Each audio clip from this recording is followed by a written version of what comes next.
This episode is brought to you in part by Museum of the Bible and its new worship experience, All Creation Sings, made in partnership with Creator.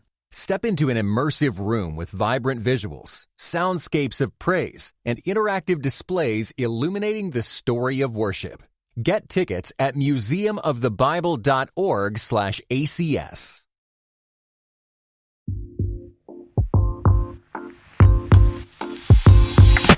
This is Where You're From, an origin story podcast at the intersection of faith and culture that digs into the influences and experiences that shape who we are today. Join us as we gain insight into the Bible's wisdom for all, regardless of where we're from. Hey y'all, this is Rasool. Thanks for joining me on Where You're From. This week we're going to do something a little different. We just released our Whole Man book and video series, so I wanted to share some of our favorite clips from the season 6 episodes featuring our Whole Man guests. I'm talking about Pastor James White, Dr. Nii Addy, Dr. Maliek Blade, and Pastor Jerome Gay. But I also wanted to show you the impact that the Whole Man series is having. And so to do that, I've asked my friend and colleague at Our Daily Bread Ministries, Darius Pimpleton, to join me. Darius works in HR, but he also was on the review team for the Whole Man video series. And he made an appearance with me in the exclusive Whole Man music video for Show Baraka's song B. I have to admit, this conversation took an unexpected turn though. The goal was originally to give y'all a backstage look into how the Whole Man project came about and how it changed me. But in talking with Darius, it became clear that God was guiding the conversation in a different direction. And I'm so glad he did. Darius opened up about ways he had struggled with being whole. And this confirmed for me the impact of the Whole Man series, getting men to talk about what's going on inside of them with other men and allowing that to transform them into whole men. So to start, I'll have Darius tell you a little bit about himself. So as I ask everyone, Darius Pimpleton, where you from? Well, thanks for asking. So I am from Muskegon, Michigan. It's about 45 minutes away from here in Grand Rapids. And I won't, do what Maliek Blade did and, reference what hospital they're from. But yeah, man, I'm from West Michigan. And as you mentioned, I work in human resources here at Our Daily Bread. I am a Christ follower. I'm a husband. I am a brother, a son, a musician. So, those are some of the things that I am. And I was really grateful that you invited me to be a part or play even small part of the process with the Whole Man, because that project, it's amazing, man. Well, I appreciate it. And I'm glad that you are here with us. Absolutely. So when we think about the Whole Man project, right? Like, what's its significance to you? Why do you think it's important? Man, looking at all of the episodes in that editing process, right, it really made me think about myself through different lenses where I hadn't really before. And you guys put it so succinctly, right? Heart, hands, head, soul. The project took me back to times in my life. I'm like, wow, if I would have known that, then if I would have been able to look at myself or process this moment through this lens of what, Dr. Nii Addy is saying or what Maliek is talking about, it would have been so helpful. And just to zoom out so we can all be on the same page. So the Whole Man is based on the verse when Jesus was asked, what is the greatest commandment? And he responds to love the Lord your God with all your heart, mind, soul, and strength, and love your neighbor as yourself. And in particular, we examined what do men need to hear and respond to. We live in an era where a lot of people have noticed that men are struggling in a lot of major categories right now. Yeah. We see in reports and surveys like the Survey of American Life that found that the amount of U.S. men who reported having no friends rose from 3% in 1990 to 15% in 2021. So that's a 5-fold increase of people who report that type of loneliness. In addition to that, we see rates of depression and even suicide rates skyrocketing. And many of these things are even disproportionately true in the African American context.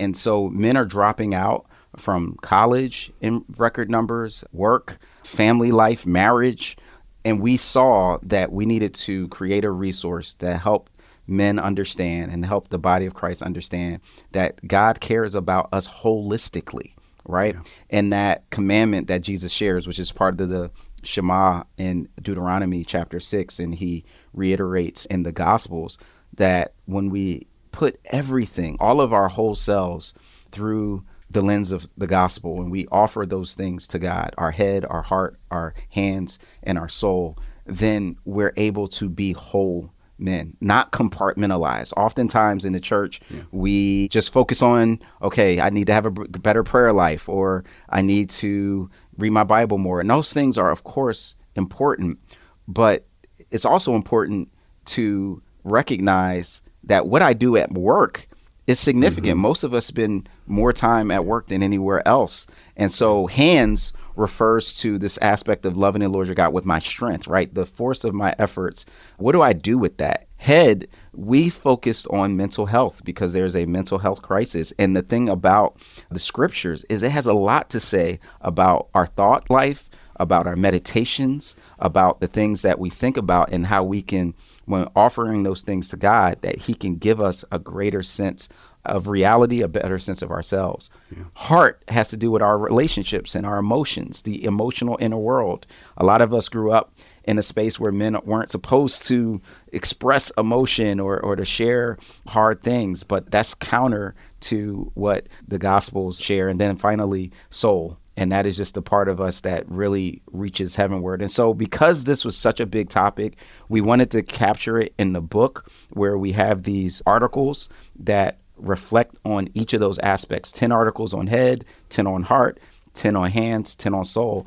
But then we decided to keep the conversation going by filming these conversations in a video series that we're offering as well. You can go to experiencevoices.org/whole man. And so we had these conversations, and then we added them part of the Where You're From collection. Yeah. And that's what we're going to talk about a little bit more today. Yeah. And so, you know, one of the conversations that we had started with a brother whose name, if you're a listener of Where You're From, you've heard his name mentioned quite a bit.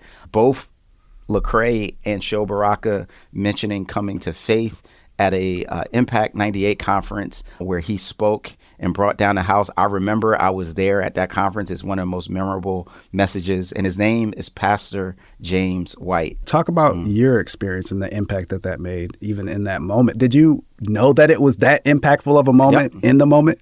Yeah, so Impact 98 was one of multiple conferences called the Impact Conference that was put on by the Impact Movement, which is basically a campus ministry partnered with Cru that did conferences that were specifically reaching in a contextualized way African-American college students and students of African descent. I went in college, my senior year, to Impact 98. Didn't know who Lecrae was or Sho Baraka. I was just in the crowd at the same time. And you're talking about 2,400 college students from all over the country. And Pastor James White is the main, like he speaks like maybe 4 times out of the 4 days that we're there. So he kind of does like the evening sessions. And it was riveting. And the way that he preached about the crucifixion and what Jesus endured. And this is before the Passion of the Christ came out. So there was no like culturally known visual depiction of the suffering of Jesus, right? And so he explained it in this like evocative Black preacher oratory tradition way that was so captivating that it literally, like, they had to take a break out of the conference. Like, people were starting to wail and people were coming to the front for salvation. It was a moment. And so for me, in opening up the text, I've always had this tension. I want to examine it very carefully because there's been damage that has been done. Absolutely. In how this sacred text has been handled. Yeah. So a lot of my Bible teaching came out of not wanting to distort what it is that God was really saying and really honoring both as well, the liberation, but the expectation that the gospel and scripture really have.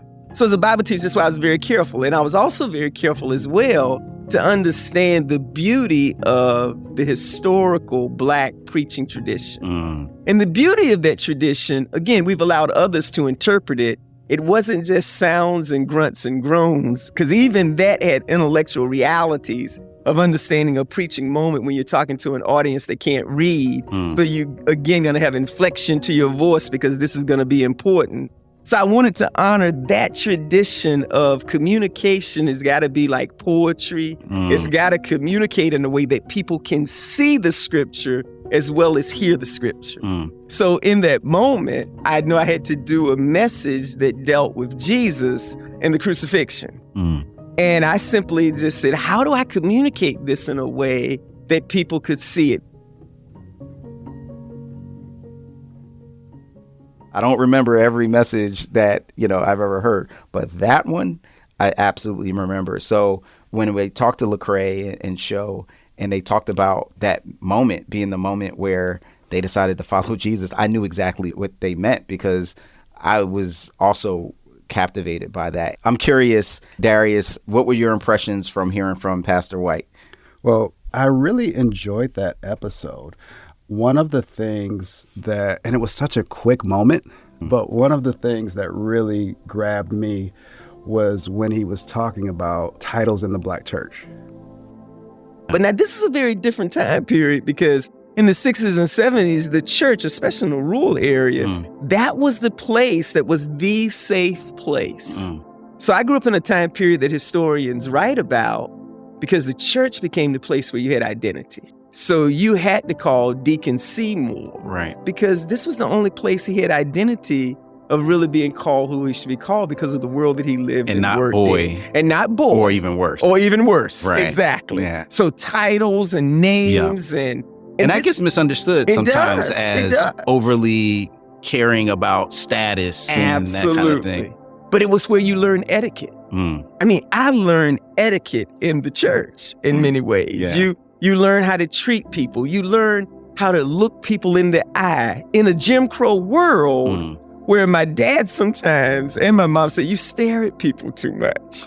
But I learned that, but you live in a world where in white America and in other places, you don't look white people directly in the eye.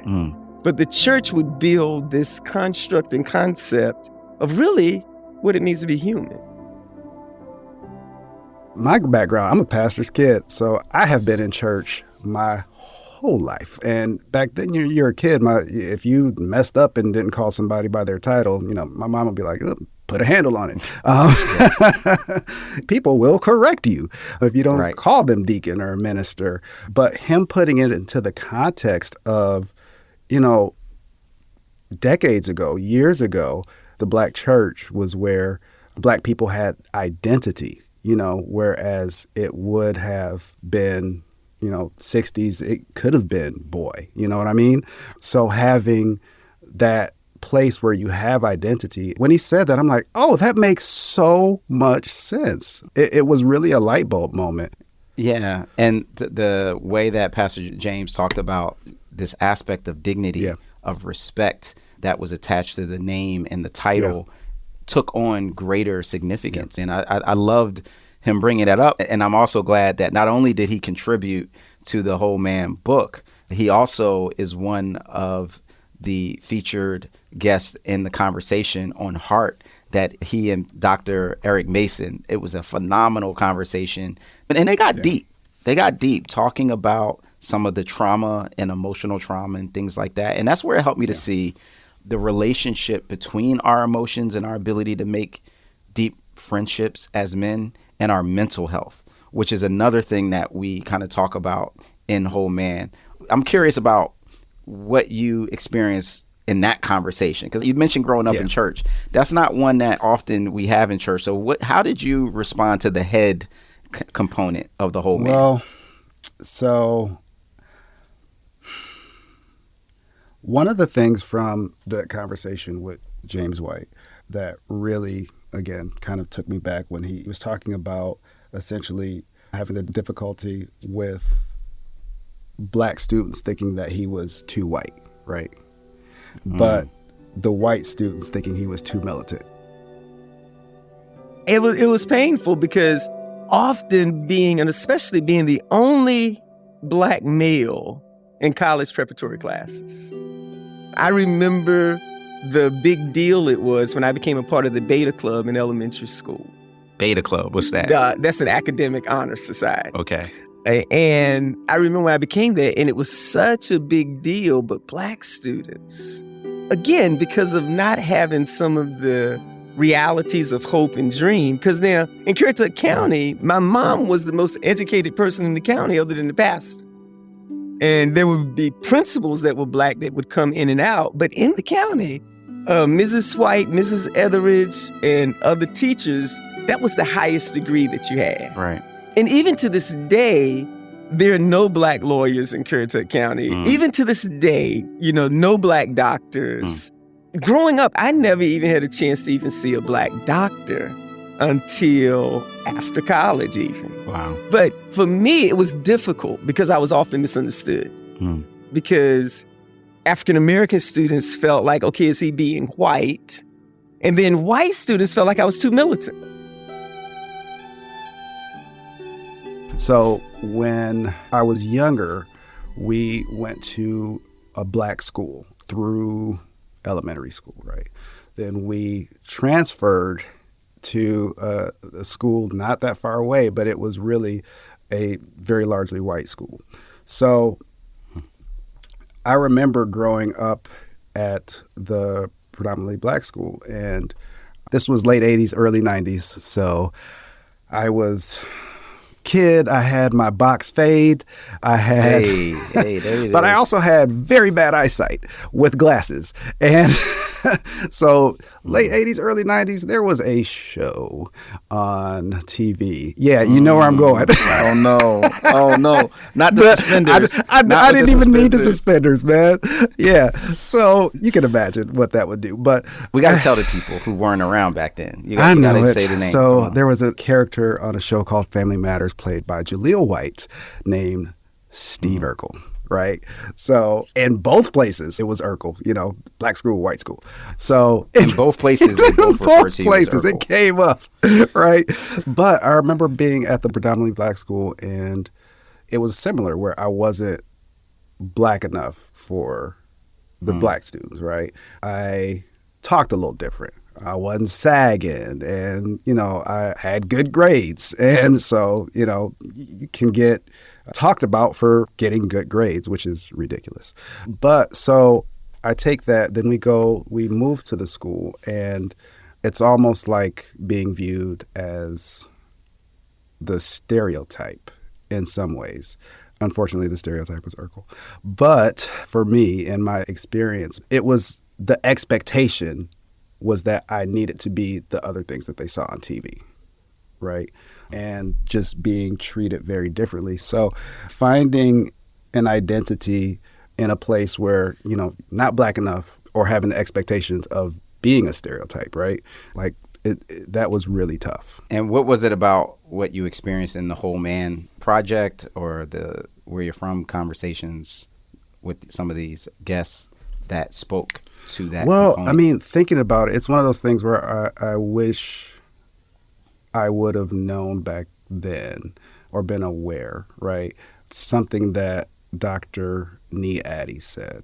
He said, our perspective of ourselves or God's perspective of us, which one is healthier?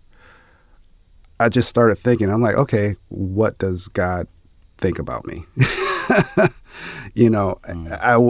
never thought about it in that context. So when I start to think like, okay, regardless of what expectations these other people have and how it affects how I think about myself and my own identity, what does God think about me? Being precious and honored, as it talked about in Isaiah, since you're precious and honored in my sight, and because I love you, right?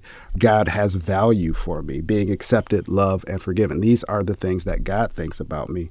I really wish that I would have had that lens because it made it for kind of a rough go. I can relate. I can't just leave you out there talking about a TV character of ill repute that haunted you and that you were branded by. Because my branded character was kind of doubly painful because the main character of this show was from Philadelphia. Born and raised. In West Philadelphia, born and raised.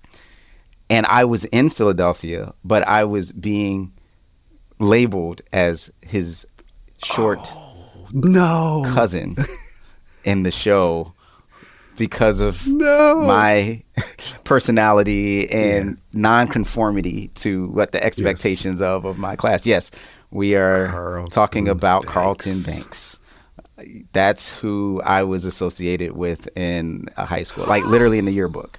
I'm telling you, man, those shows, man, it was not doing any favors. And you're right that having just people like Dr. Nii Addy is a neuroscientist professor at Yale who loves Jesus, Ghanaian parents and ancestry. So in his context, he's navigating through all of these cultural identities, being a first generation immigrant, being a Black person trying to think about race in the culture in which is home. They think about their ethnicity and their nationality more. And all of those things are pushing up against him. It was really powerful to hear him talk about his love for God and the way that he loved God with his mind. That really stood out to me. And the way that he combines science and faith, which oftentimes is seen as being at odds with each other. And he writes about this in the Whole Man book. He does an article there, and he makes this observation that of how complementary his understanding of neuroscience is with his understanding of the scriptures, because the value of community, he connects with this aspect of a chemical called oxytocin that they actually have found is stimulated when we are in community together. But the community piece has been huge in that as well, because every time I step into those places, I feel like I'm stepping into a community, I'm engaged in community with others, and we're having a conversation together. So I think that does go back to some of those aspects of the Ghanaian roots and just seeing how important it is for people to be in community to navigate through things. And the neuroscience actually ties that in as well. So there's a certain molecule that people often talk about, oxytocin, that was discovered because it's important for birth and contraction. It also sets up the bond between mother and child. But it's also a hormone that's released when people are in community together. Wow. And it's also protective. So, we do a lot of our work in rodents to try and understand what's happening in the brain. Rodents will actually take substances that people will take as well. If you put them in community together, they're less likely to take the substance or to take it to excess. Wow. If you do studies in rats and you put them through a stressful situation, they'll actually console each other and those levels of oxytocin will increase. And so there are all these kind of scientific components that really highlight the importance of that community. So I'd say, I've seen people study that from a scientific standpoint, but I've also seen how God's designed us to be in community. And I've seen how that's worked with everything that we went through with the pandemic, everything with George Floyd, to be able to see communities that were able to have authentic community and to pull back the layers and not just have lip service, but say, okay, as a Black man, I'm here to listen to your story. I'm here with you. I'm going to walk alongside you. To see the power of that, what I know about the science, and to see people actually navigate together and grow stronger together and actually try and make a change, it's just been kind of a full circle. That stuck out to me. And he talked about it through the context of like 2020, things that were happening, the things with George Floyd. And that definitely took me back to some conversations and community where I didn't even know I had community. So I remember being back in the office at that point, and that was a tough time. I remember really processing through that stuff. And there was a time where I'm not the overly emotional person, but I remember having a moment where all the things were happening. And I literally ducked into the conference room here at the office and just had to let it out. I closed the door, pulled the blinds, turned the light off. And I just kind of broke down, man, because it was a lot happening. And in a time where the world had stopped spinning and everybody had to pay attention. So because of that, I had a lot of really great conversations with folks, even here at work, just kind of sidebar, trying to understand what was happening and why it was happening, which I love. That can be a little draining because in that moment, it's sometimes hard not to feel like the Black representative, But again, when I'm talking to people who know me and trust me, I can put a face on what's going on, right? With my own experiences, like, hey, this is, this isn't new. You're just now kind of paying attention because we don't have a choice. But why I say I found community in a place where I didn't know I had community, with all those really great conversations, people would check on me, right? People would say, I don't know what to say, but just know I love you. I'm here for you. Like, I didn't even know I had that because those conversations weren't really being had and people weren't really paying attention to those things that were happening that we know of. We know that those things are happening, but they didn't. But finding community in those folks who wanted to have those conversations and would also take the time to say, hey, I don't know what to say, but just know, like, I'm here. I love you.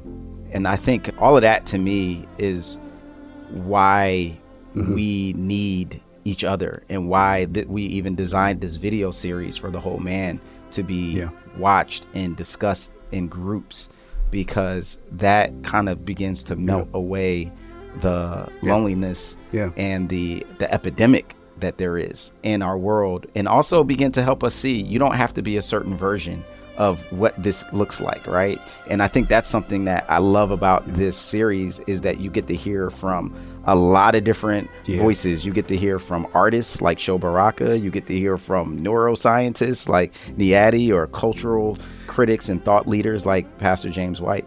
Well, we're going to take a short break, but when we get back, I want to talk about a powerful moment in our episode with Pastor Jerome Gay when he first experienced being called the N-word. That's coming up next on Where You're From.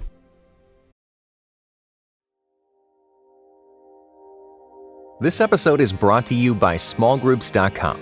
Find everything you need to build, grow, and maintain a healthy, thriving small group ministry. Smallgroups.com equips you to develop your ministry model and train your leaders, to nurture spiritual growth in group members, to troubleshoot typical group problems, and also to avoid common pitfalls. Whatever your role in developing life-changing community, we have resources for you. Visit smallgroups.com today.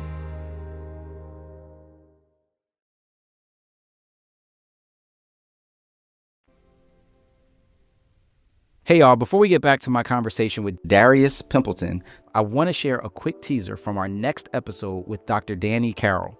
This is Where You're From. I was a pretty new prof, and I was teaching a class, and I had a student from Nicaragua. And in Nicaragua at the time, under the Sandinistas, it was compulsory military service at age 16. And so you had to sign up for military service at 16, and if you said no, you'd go to jail for 3 years. So it was 2-year compulsory service or 3 years in jail. So I had a youth pastor in my class from Nicaragua, and he says, so, profe, he says, what do I tell my young men in my youth group? Do they sign up to fight with the Sandinistas, Romans 13? Do they not do it and then go to jail? Some wanted to go into the mountains to fight with the counter-revolutionary group. And I knew one family that had actually put up their teenage son for adoption to get out of the country. So, profe, what do I tell my young people? Now let's get back to our conversation with Darius Pimpleton on Where You're From. Well, one of the privileges that I had in working on this Whole Man book and video series is I didn't have to do it alone. So we really modeled this aspect of the community piece that we've been talking about in the creation of these resources. So for the Whole Man book, I am one of the general editors. There are two more, Dr. Maliek Blade and Pastor Jerome Gay, who are actually biologically brothers too. Pastor Jerome Gay, the conversation that I had with him was very powerful to me because, he talks about growing up in Southeast DC, which is a very distressed community in DC, but because his dad was in the military, they move out to like the sticks of Kansas when he's like 8 or something like that. And he has this culture shock moment. I mean, you can't describe a more dynamic contrast in Southeast DC and like Kansas, right? Like demographically, scenery wise, they are complete opposite. But he's going there and he kind of has an open mind, thinking he's just going to experience a new adventure. He's young. Everything's new and different. So here's interesting. Literally the first day, meaning we're unpacking. Right. When we moved to Junction City, I go outside, just kind of meet some people, and a kid gets nose to nose in my face and says, "You listen here, N-word, this here is my neighborhood." Wow. That was my introduction to Kansas. Again, I'm from Southeast DC. I punch the kid, I kick him. Then all of a sudden we hear bang at the door, bang at the door. To my surprise, there's a big black dude there with the kid who just called me the N-word behind me. So he's like, "Man, your son hit my son." And I said, "Well, your son called me the N-word." Then he looked back and then that was kind of And that was it. And so interesting, we ended up being on the same flag football team. We reconciled, worked through that. I mean, the kid had some stuff going on. That is a wild story, but that's what happened. What do you remember about that conversation? Because that was pretty wild. The moment he said that, it really, you kind of never forget, the first time when somebody calls you the N-word, and or any time really. But I just remember it when I was, I believe, a freshman in high school, and at band camp of all places, and a student, and I don't remember even what he was upset about, but I mean, I could see it welling up and welling up and welling up. And then he just calls me, "You stupid N-word." And I remember being in that moment and time kind of slowing down because I knew that I could not hit him. That does not mean that I did not want to hit him, but I knew that I couldn't because again, black kid, all white school. I didn't think that would play out well for me. And I remember feeling this feeling of kind of powerlessness. Like, what can I do? I can't really do much of anything because I couldn't do anything. And maybe there were options that I didn't know about, but I couldn't do anything. And even when I told someone, nothing happened. So again, it was just really a feeling of being powerless. And it took me back to another moment of being in a school assembly where it was a Halloween assembly. We'll never forget this as long as I live. A school assembly on Halloween where, kids would dress up. They had assembly with a little contest or whatever. And a parent came out onto the stage dressed in blackface. She had pillows stuffed in the back of her skirt with a do-rag on, supposed to be Aunt Jemima, right?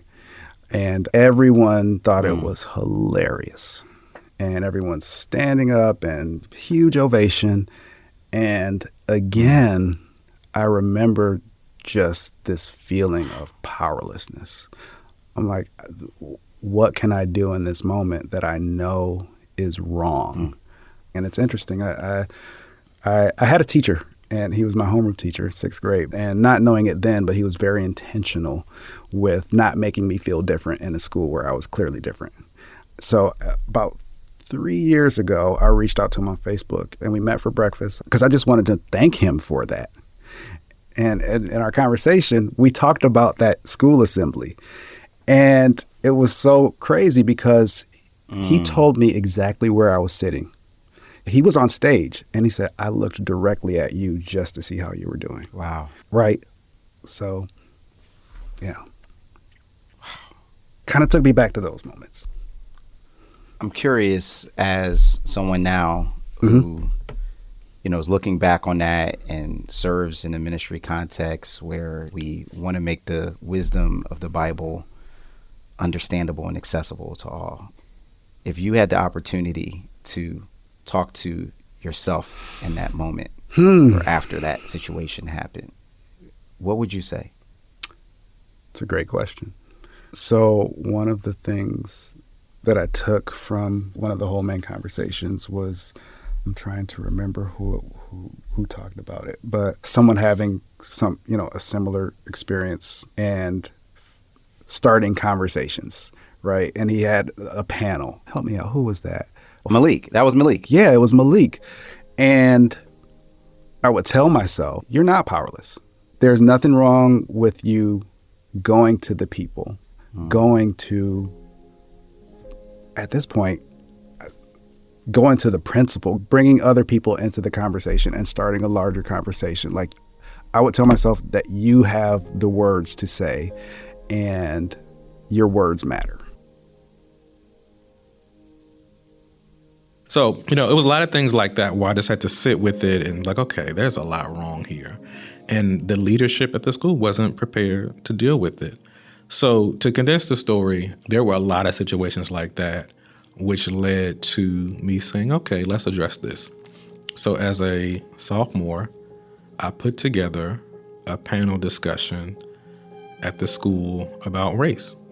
And I got the president of the school involved, a local mega church pastor, and my brother was there, the only black pastor that I knew at the time. So I put together a panel discussion with the president, Danny Aiken, Pastor J.D. Greer of the Summit Church, and my brother, Pastor Jerome Gay.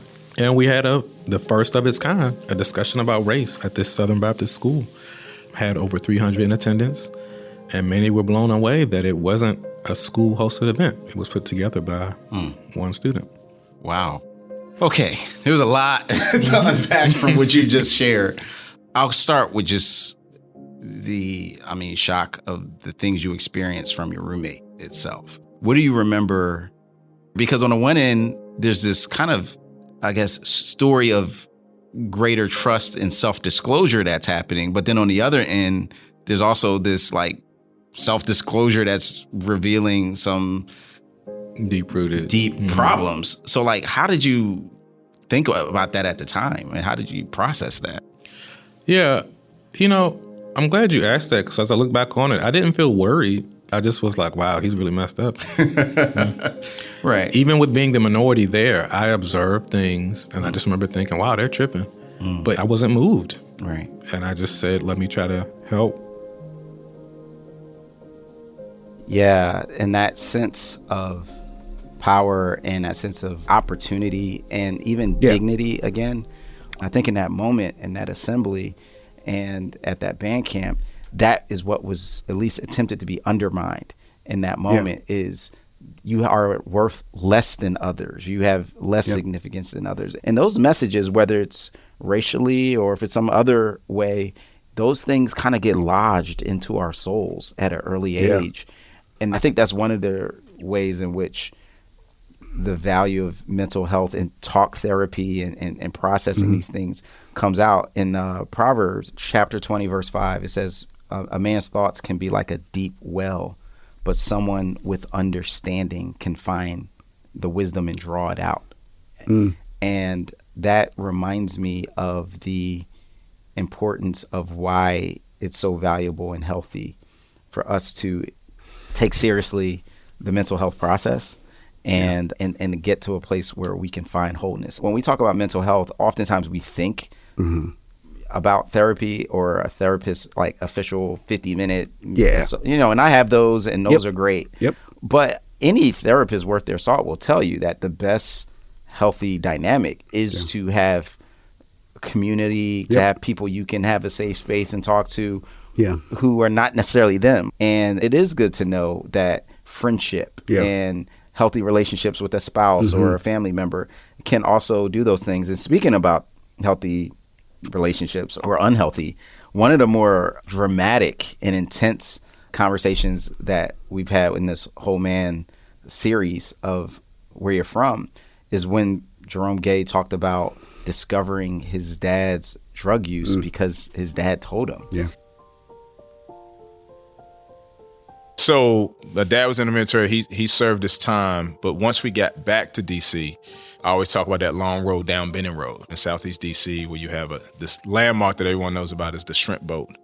And the Metro centers right there. And my dad, we take this long walk. Then he talks to me about his struggle with drugs. And that confession is something that I thought was just going to be a confession, like, hey, this is something from his past, but it was a present struggle. And then that would proceed for decades on end past that time. Because I think I was around 13 when he shared that with me. And so then it began all to kind of make sense with us moving around, even when we got back to DC, moving and have to relocate because we did not have any financial stability because of his habit. And what was your relationship like with your dad to that point? He was my hero. You know, he's in the military. You know, he's serving our country. These are the things. But that walk changed how I saw him, that he's human, that he doesn't have it all together, that there are some issues there. And then I just began to learn his story and the abuse he encountered and the way he was treated and threatened and abused and tortured. So, you know, my dad endured a lot of stuff, aspects of his life. So I always say this when I preach, this is an explanation, not an affirmation. So I'm not affirming the decisions he's made, but I do understand and I'm able to explain some of the trauma he endured that led him to try to use drugs to escape. Wow. I still don't affirm what he did, and he still has a responsibility, every man does, to his family, but it allows me to extend grace, extend a certain level of grace to say, again, I don't excuse it, but I understand. How did that piece land on you? Yeah, that was definitely a heavy part of the conversation, man. I can only imagine how tough that would have been for him as a son to hear that and to process that, right? Like, you're the dad, you're my hero.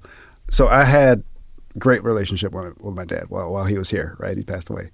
But my dad was, like I said, he was a pastor, loved people to a fault, to the point where I would see him put other people over himself to his own detriment.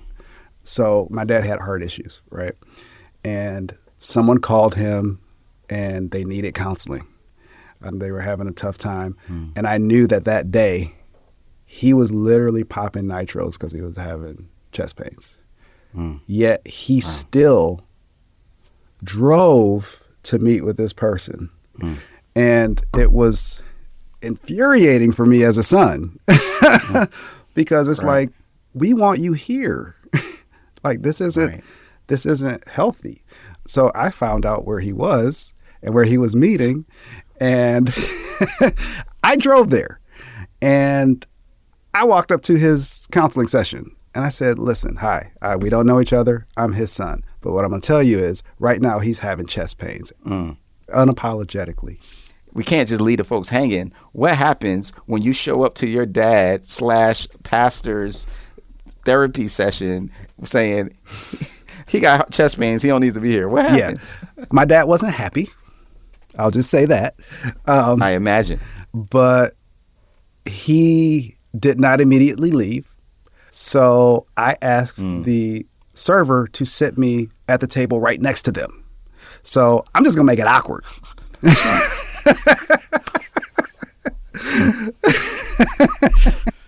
Wow.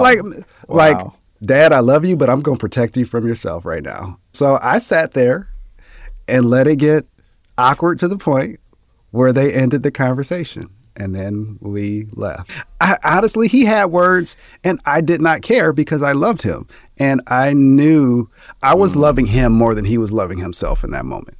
And I think that's a great place for us to talk about. That's high level accountability, right? And that's the kind of interventions we sometimes need, you know, from each other in order to protect us from ourselves. And I think when I think about that, you know, one last piece of this, because we not only have the Whole Man book with these articles, we not only have the Whole Man video series, and we don't even just have the Where You're From episodes, but we also have a uniquely created music video and single from the artist Sho Baraka, who also has written articles and shows up in the music videos, called B.E.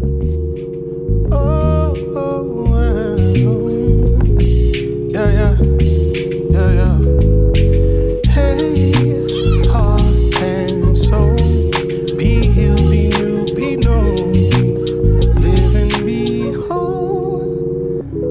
It started in my head, moved into my heart, soul, now it's in my hands. My understanding of health, it started to expand. I couldn't do it myself, I needed other friends to become whole man. Explore my emotions, work on my mental health, live for His glory, ask for the Spirit's help, practice and repeat. Being known is the greatest wealth, seek rest and be a blessing. I'm on the road to wholeness, but I haven't arrived. Some sit in the back, I've been given the drive. You content to survive, I'm trying to thrive. You can't be passive on this ride to become a whole man. Know Jesus, keep fasting, stay praying. Be fruitful with your mind or bricklaying. To our fathers, Hail Marys, then abuses. But God chooses and introduces us to be healed, be new, behold. The Lord who takes the broken man and says, behold. Love Him with your heart, mind, strength, and soul. Build up the brothers from the young to old. Be known. Head, heart, hands, soul. Be healed, be new, be known. And in that music video, it really is this incredible artistic depiction of the challenges of being whole and this sense of brokenness and the promise of why we need to push toward wholeness. I wanted you to just kind of talk about your impressions of that song and of the video. So it's a really good song. Like it really does tell a story visually and lyrically and musically. And when you see the video, y'all please go watch the video. I do have one editing note in the video that I take. Okay. One editing note. When he says from the young to old. Yes.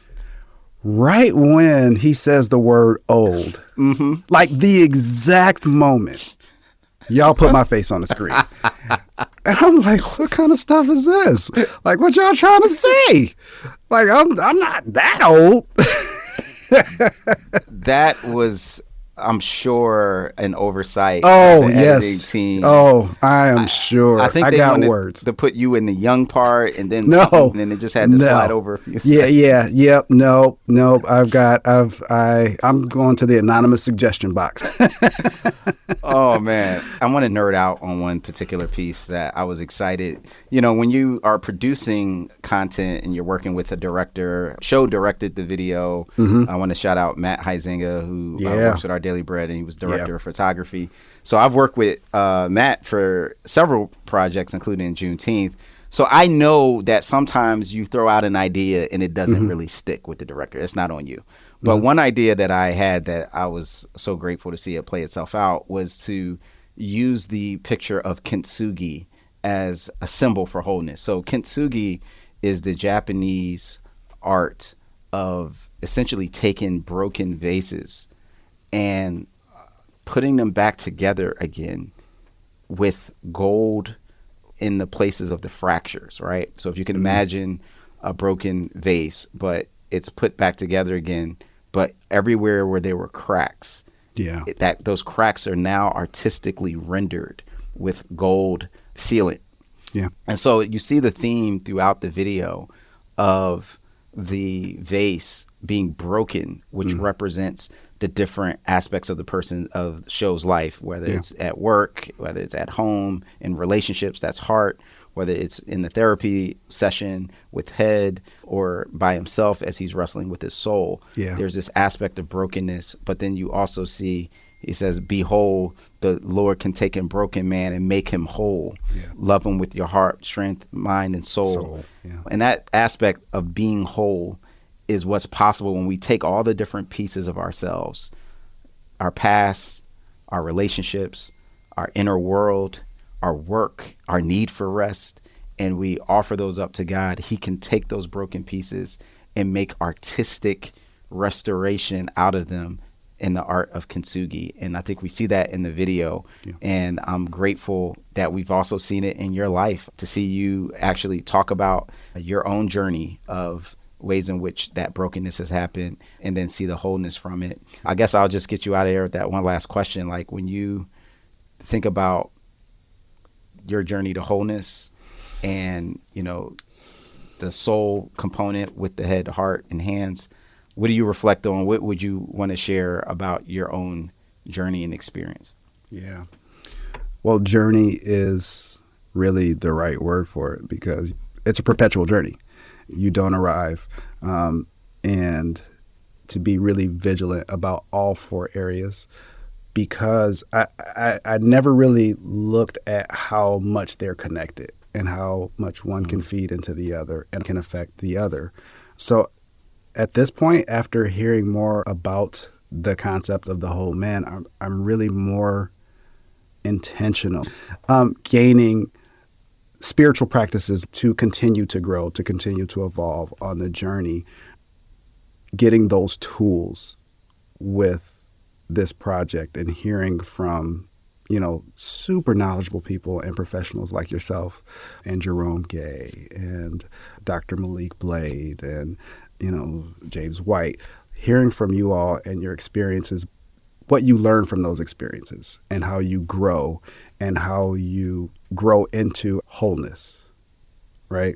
That's kind of what I take from this. And I think it's just being vigilant with the intentionality. And I know this is your show, but I have a question for you too. Sure. Yeah. Just as far as the Whole Man Project, obviously it's Black men talking about being a whole man and giving those tools and experiences through their own expertise and personal experiences and helping us to become the whole man. But obviously the project will find people outside of that demographic, right? People will listen to these podcasts that are outside of that demographic. What do you hope those people will take away from it? And, how would they use it? I'm so glad you asked that question, because sometimes, people can get the impression if something is very much kind of rooted from a Black cultural experience that they're not invited into engaging with it, or there's not things that they can benefit from it. And I think especially as far as this project is concerned, that couldn't be further from the truth. But let me answer that question from a biblical framework too, because essentially when we read the Hebrew Bible, aka the Old Testament as we refer to it, we are very much gleaning from insights that are wrapped in a very specific cultural context known as Hebraic, as Jewish, right? But we also know that God sovereignly ordained this particular story with this particular group of people and their specific language, their history, their experiences, their pain points, the injustices that they've suffered, the triumphs that they have experienced, like all of those things God sovereignly used to bless the entire world, right? So that the one who is called the King of the Jews in Jesus is now also one who is being worshiped, globally. And I think one of the great insights to take from that is the fact that we can still benefit from the stories of those from other culturally specific ethnic groups and their journey, and hear how those insights or perspectives can inform us and invite us into, like, that's the picture that we see even through the book of Acts, where you have this beautiful composite, this mosaic, but they have to wrestle through that thing and go, oh, wait a minute, we can be Jews and Gentiles in the same church, have different sensibilities, right? Some of us, we grew up kosher, we grew up, honoring the Sabbath, and we can still keep those cultural distinctives as long as we don't use them to try to make other people like us, or as long as the other people don't try to say that we're less than they are because we have these cultural markers too. And so I think that is really the story of the church. And so in this Whole Man Project, we think that there's so much that when we talk about, for instance, our understanding of how we can reconcile a just and holy God with a broken world can very much be informed by the story that Black Christians have had to tell and Black men have had to work through as they've wrestled with those same things. The conversation about your identity. Well, you may not have been called Urkel, or you might not have been called, Carlton Banks, but you have been called something. You have heard something that caused you to think, oh, in order for me to get to this place of being acceptable, or to get to this place of being enough, I have to work harder, I have to do more, and then my work-life balance gets out of whack as a result. And so I think that there are a lot of different experiences that the particular context that we pull from is very much applicable and universal across the board. And that's something we invite people into. We fully expect it, we celebrate it, and we champion it because we want all people to be whole. And last thing I'll say on that is we invite women to read this book and to support and to buy this as well, because look, you know, we all suffer when men are broken, right? Women as well. And there are some aspects of gleaning of wholeness that we think can benefit everybody as you get this book. Of course, it makes for a great gift as well. And all of those things you can get at experiencevoices.org/whole man. Darius, thank you so much for joining us, for giving us your time, your melodic baritone voice, and all the things. Thanks, man. I appreciate you allowing me to be a part of the conversation and a part of the process. It's really been a pleasure and an honor, really, truly.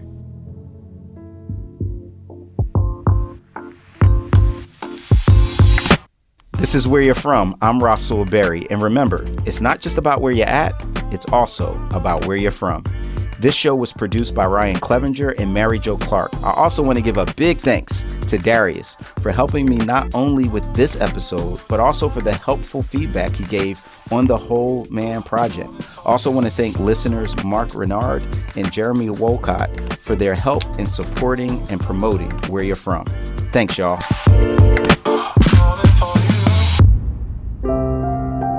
Where You're From is part of the Voices collection from Our Daily Bread Ministries.